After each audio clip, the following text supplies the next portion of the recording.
the Drum Hang, and I'm Chris Smith. Today, we're talking about feathering your bass drum. Now, that may be a topic that you've wanted to avoid, or that brings fear to your heart when you hear those words. But let me reassure you, feathering the bass drum is probably not as difficult as you're making it. In my experience as a drummer myself, and as a teacher, most of the students who come to me and say, I want to learn how to feather my bass drum better because I suck at it, most of them are making it way harder than it really is. Also, I did some digging online, and I really didn't find anything helpful online, either a video or website, that was teaching me how to feather the bass drum. A lot of shitty information, if you want my true feelings about it. So that's why I'm doing this episode today. I'm going to set the record straight on what works for me feathering the bass drum, what great jazz drummers have told me, and what I've witnessed other great jazz drummers physically doing when they feather the bass drum. And I guarantee it will change the way you feather your bass drum. It will make it easier, it will make it musical, it will make it natural feeling. It will help your pulse and your subdivision. So I'm going to give you 3 key things for you to work on. These 3 things will be the key for you successfully feathering your bass drum and sounding like a jazz drummer. But first, the record of the day. Cannonball Adderley Live, 1964. Joe Zawinul on piano, Sam Jones on bass, Nat and Cannonball Adderley on trumpet, cornet, and saxophone respectively, and the great Louis Hayes on drums. Now, Louis Hayes is a living legend. You can still go hear him today.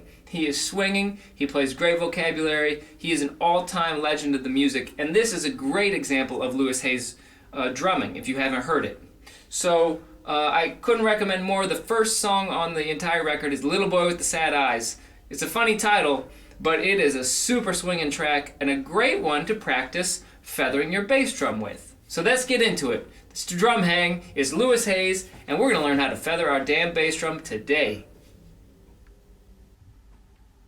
Alright, so the 3 things that will revolutionize the way you feather the bass drum are this. 1. Stick the beater on the head with a dead stroke.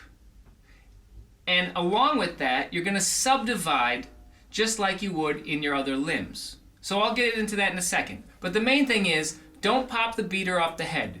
You're not slamming it into the head. You're not pushing down with your toes. You're using your heel down on your bass drum, and you're letting the beater stick on the head for a second. Play a short, dead stroke. That's 1. 2. You don't have to play 4 on the floor at every tempo. I use 3 different techniques at 3 different speeds. From very slow to medium, I'll play 4 on the floor. 3, 4, 1, 2, 3, 4. As the tempo increases, I play half notes. I think of them as half notes. I play 1 and 3 on my bass drum, 2 and 4 on my hi-hat. So I'll go from this 1, 2, 3, 4, 1, 2, 3, 4, 1, 2, 3, 4, 1, 2, 3, 4, 1, 2, 3, 4, 1, 2. As it gets faster, as the tempo increases, my feet go in unison. 1, 2. So it goes to 2 and 4. 2, 4, 1, 2, 3, 4, 1, 2, 3, 4, 1, 2, 4, 2, 4, 2. So my feet are together. So it goes from this 1, 2, 3, 4, 1, 2, 3 to this 1, 1, 2, 3, 4, 1, 2, 3, 4 to this 2, 4, 2, 4, 1, 2, 3, 4, 1, 2, 3, 4, 1, 2, 3, 4, 1, 2, 3, 4. All right, I sound crazy, but that's the way it is. The third thing is you don't have to feather your bass drum on quarter notes all the time. It's not a video game. It's not Guitar Hero where you need to hit 80% of all the quarter notes in every measure to go to the next level. It ain't that shit. It's just when you're playing time and your bass drum is not interacting, you're playing quarter notes or half notes, as I'll show you. When you break from it to play something with more interactive comping, or a bass drum bomb or something as we call it, you're going to jump back into your feathering the bass drum on either beat 1 or 2. I'll show you that. So, let's get into it. Okay, so this first concept, using a dead stroke on your bass drum, I find a lot of things online that say the opposite. But frankly, when I play my bass drum and I'm feathering it, and when I see the drummers I look up to playing their bass drum and feathering it, they're not concerned about tone. Tone actually can be quite a bad thing. If you tune your bass drum high or middle and it has this really ringing tone, that's just getting in the way of the bass frequency. But it's a great way to piss off an acoustic bass player by trying to feather your bass drum and getting all this tone out of it. It's messing up his pitches. So I don't want tone, I just want feel, I want pulse. So by using a dead stroke,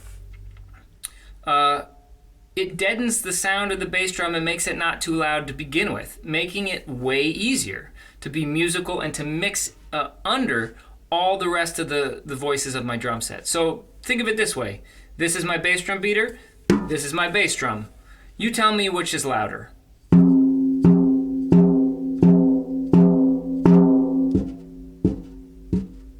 Right? It's a no-brainer.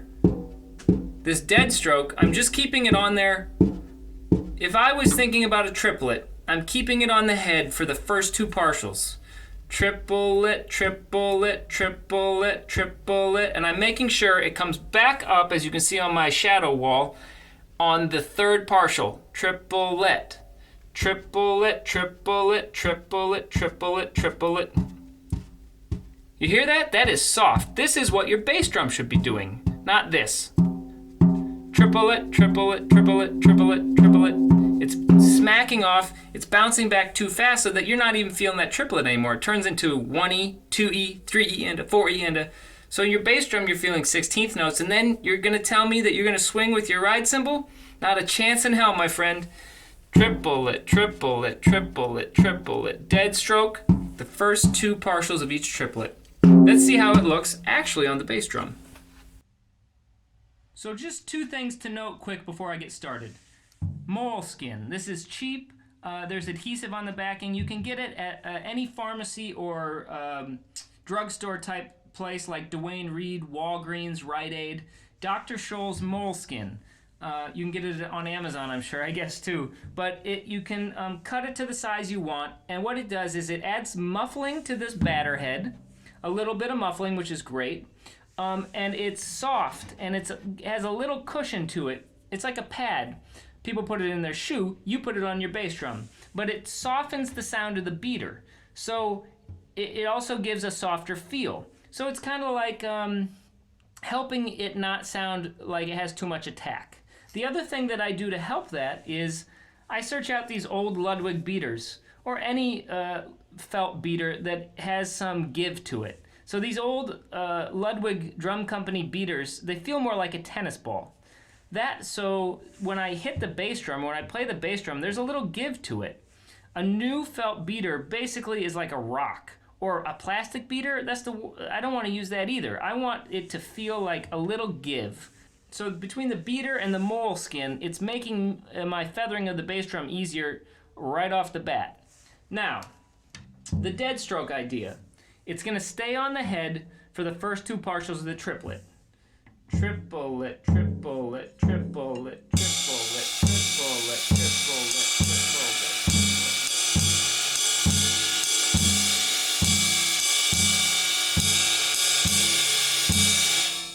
My right hand and my left hand, hope to God, are subdividing triplets. That's the only way to swing, right? So my right hand, the motion is triplet, triplet, triplet, triplet, triplet, triplet.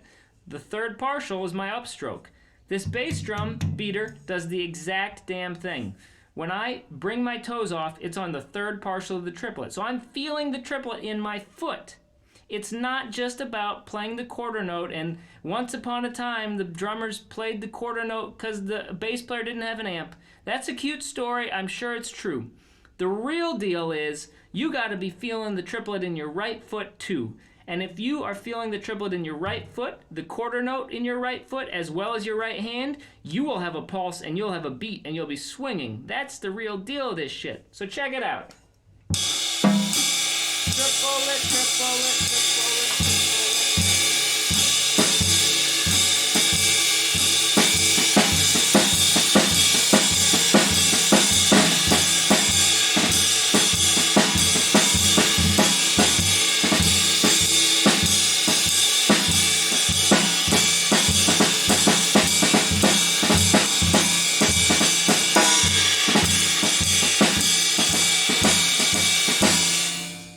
Now, I'm not smashing it into the head. I'm playing with my heel down. You got to play with your heel down, and I'm playing light. Basically, it's just the weight of my foot, and then I'm lifting my toes just a little bit on the and so that it pops off about here. And then I'm just letting my foot fall. I'm letting my foot fall. I'm not pushing. But the weight of my foot will make this bass drum beater stay on the head.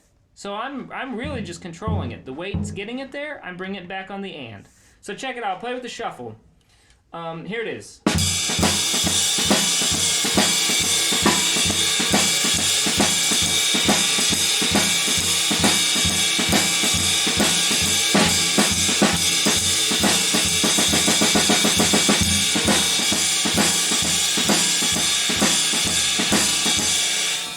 So you can see it subdividing that triplet. Now, to make a case in point, if I pop it off, see how much sound I get? As opposed to this, all that tone is getting in the way of the bass player. Plus, I don't want tone. It's going to muddy everything up. I just want a little low thud. But here's it where I'll pop it off. And you'll see as I pop it off, it's coming back at like 1E, 2E, 3E, 4E. It's coming back as a 16th note, which is completely contradicting the feel of the music I'm trying to play. It's hard for me to do it, but I'll try. Here we go.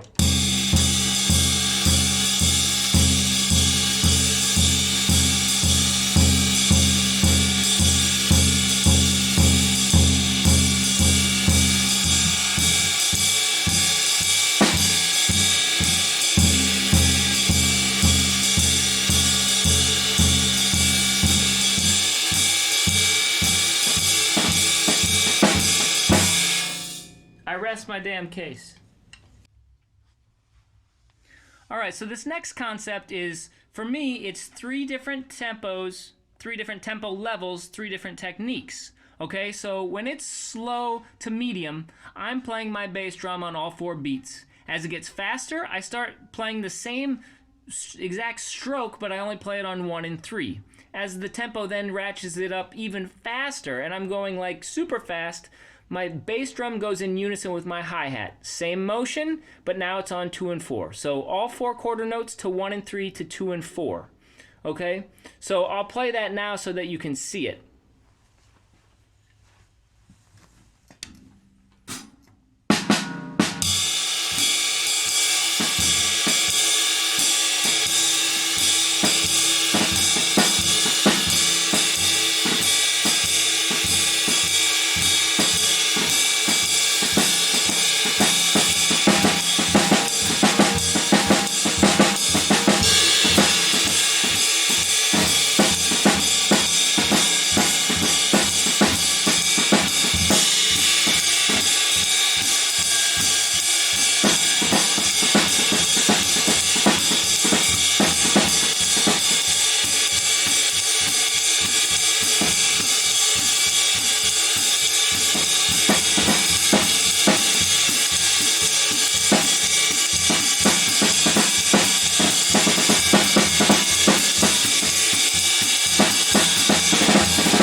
So this last concept to work on is something that a lot of drummers seem to get freaked out about. They're like worried that they're not feathering their bass drum constantly. Nobody feathers their bass drum constantly. You're not supposed to. You're supposed to feather it when you're playing time, when you're grooving, when you're playing left-hand figures. You should be feathering your bass drum. But there will be times where you play accents with your bass drum. You'll play fills that include your bass drum, or more interactive comping phrases that involve, your bass drum and your left hand. those are great. They may be at a feathering dynamic level, they may be louder. The whole thing is, when you go back to feathering your bass drum on either all 4 quarter notes or half notes as we discussed, you got to find a way to get back in. And I've found that beat 2 for me is a huge way for me to get back into feathering the bass drum. I find that I'll play a lot of fills or comping phrases that will end obviously on the and of 4, sometimes on beat 4, or sometimes on the downbeat. But the next available place for me to jump in comfortably is beat 2. That's not always the case, but I bet if I had to watch, it's at least 90% the case that I jump back in on beat 2. So I'm going to play some different comping examples. I'll go in and out of feathering my bass drum at different tempos, and I will play more interactive things, and then I'll get back into the feathering so you can see sort of what my bass drum is doing. You know, as you practice this more, it gets easier and easier. At first, if a whole measure goes by where you're not feathering your bass drum because you have to wait for the next measure to come around and then you jump in on a downbeat, that is absolutely fine. And you will find as you do this more, it will become unconscious, and the time that goes by where you're not feathering will get shorter and shorter. So it will fix itself with time, so don't freak out. So here's some playing examples.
So while it's really important to practice feathering your bass drum, playing swing, and playing your cymbal beat, there is one key way that I have my students play feathering their bass drum that I find really helpful and that they find really helpful. And that's by playing a beat you already know. A lot of us, me included, come from a rock or funk background, and then we discover jazz, and then we never go back. We always sort of keep moving forward and have this love of jazz take over our life. But when you're learning something new, sometimes it's good to go all the way back to something so deeply ingrained in your muscle memory that it doesn't take a lot of effort. So if you're getting your cymbal beat together, while you're getting your feathering bass drum together, which is most of us, take out the beat, just play a rock beat, and play really loud. Play loud as shit with your hands. You're going to play your right hand loud, your back beat loud, your hi-hat loud, but you're going to play your bass drum soft, and you're going to use those short dead strokes. Play it with 2 simple rock beats. First, with the quarter note, where you're going to subdivide the triplet, and the second with eighth notes. So I'll play that for you now.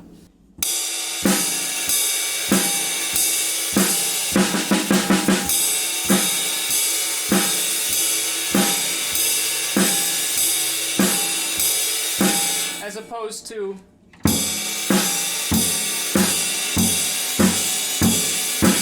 with your heel up, no heel up, heel down, and not popping it off the head, the beater, so it sounds like this.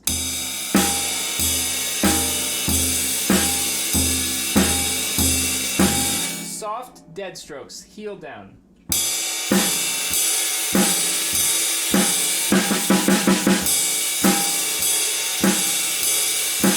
Move to eighth notes with your cymbal.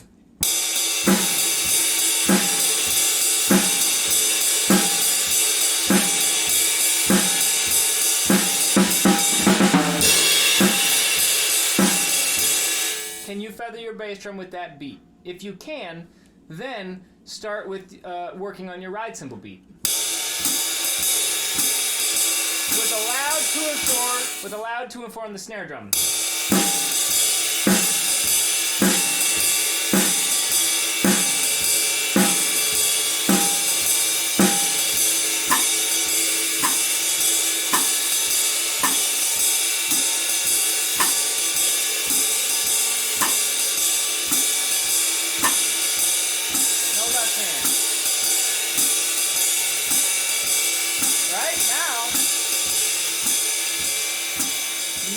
You're feathering the bass drum, right? Now you have this, your right hand is on a separate volume knob than your bass drum.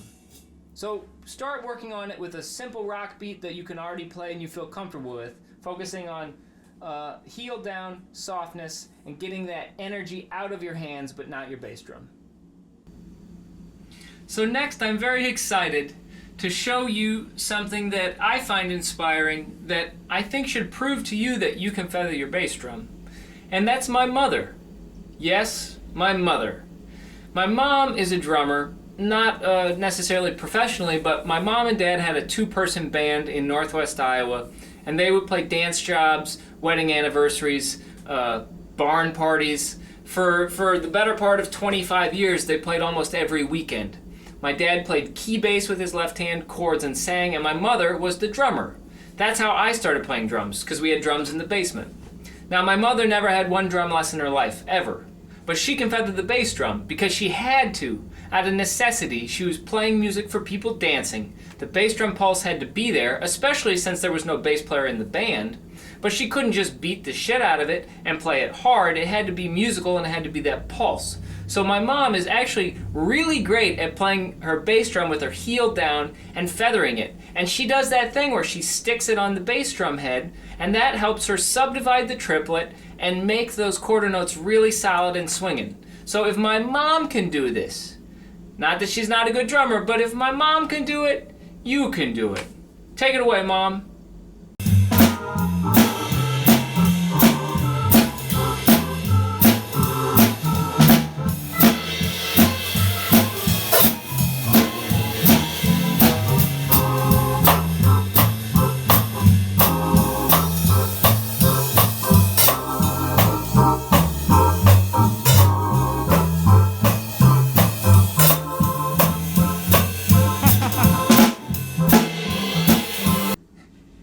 That's my mom.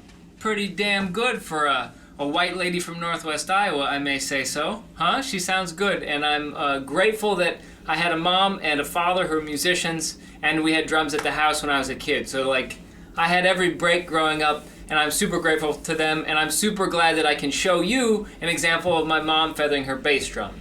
Now, the last thing I want to say in this episode is that one of the perks of living in New York City is that I get to meet and watch some of the greatest jazz drummers who've ever lived. I get to watch them up close, not at a festival. I go to a club, say the Village Vanguard, Birdland, Jazz Standard, and I get to see their feet. And so I've seen a lot of great jazz drummers, and I've seen their feet. And that's where I've really learned how to do this feathering myself. I've watched how they do it, I've worked on it myself, and I've found things that work.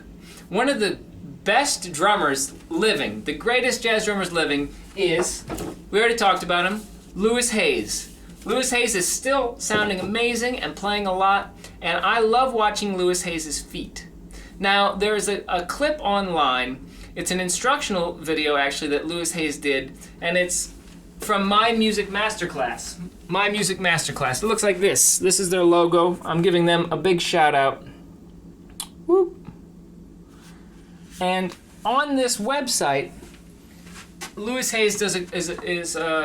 does does a great drum masterclass, and he does a lot of playing, and there's a camera on his feet and there's a camera from above, and you can really see his bass drum and his motion and how he feathers it really well.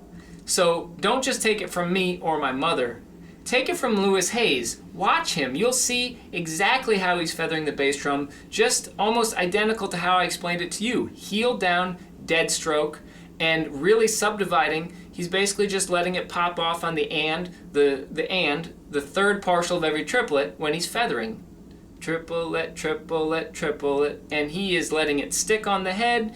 It's relaxed, it's swinging. So don't just take it from me. Check out this video of Louis Hayes. I'll show you 1 second of it, but you gotta go to My Music Masterclass. I don't wanna, take their thing. So go to My Music Masterclass and check out this video. This is from YouTube.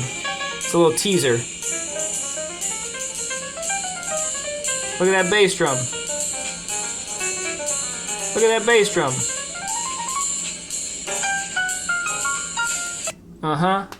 Louis Hayes. Right? So there it is. I hope this has helped your concept of what feathering the bass drum is. I hope it's put you at ease, that you can achieve it. And if you try these 3 things, I'm sure that you will feel comfortable, faster than you ever thought. You'll be able to play softer than you ever thought. And you'll be feathering your bass drum unconsciously on gigs more than you ever thought you could do.